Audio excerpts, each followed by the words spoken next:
भगवद गीता अध्याय 4 श्लोक 13। चातुर्वर्ण्य मया सृष्ट गुणकर्म विभागश तस्य कर्तारामपि मां विद्य कर्तारामव्ययम् 13।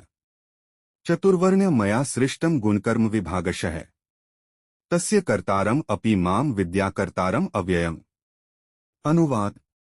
लोगों के गुणों और कार्यों के अनुसार मैंने ही 4 प्रकार के व्यवसायों की रचना की है।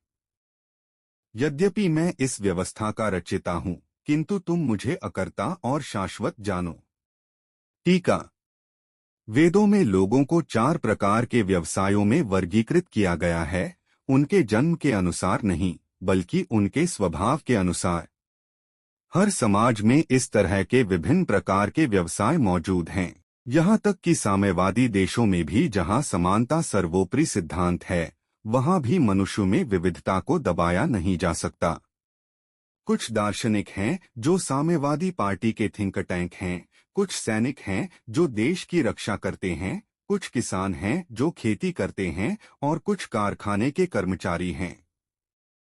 वैदिक दर्शन इस विविधता को अधिक वैज्ञानिक तरीके से समझाता है।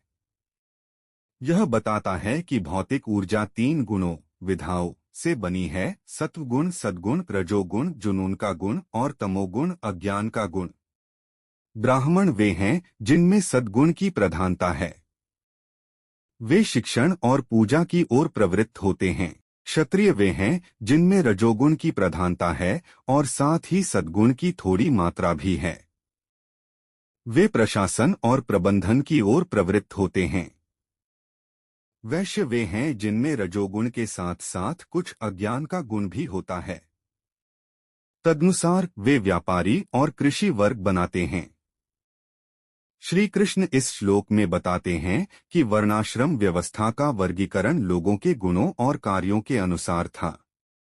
यद्यपि ईश्वर संसार की योजना का रचयिता है, फिर भी वह अकर्ता है। यह वर्षा के समान है। जिस प्रकार वर्षा का जल वन में समान रूप से गिरता है, फिर भी कुछ बीजों से विशाल बरगद के वृक्ष उगते हैं, अन्य बीजों से सुंदर फूल खिलते हैं तथा कुछ बीजों से कंटीली झाड़ियां निकलती हैं। वर्षा जो निष्पक्ष है, इस अंतर के लिए उत्तरदायी नहीं है।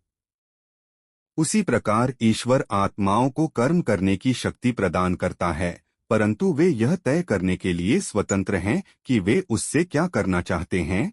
ईश्वर उनके कर्मों के लिए उत्तरदायी नहीं है। तो बोलिए जय जगन्नाथ।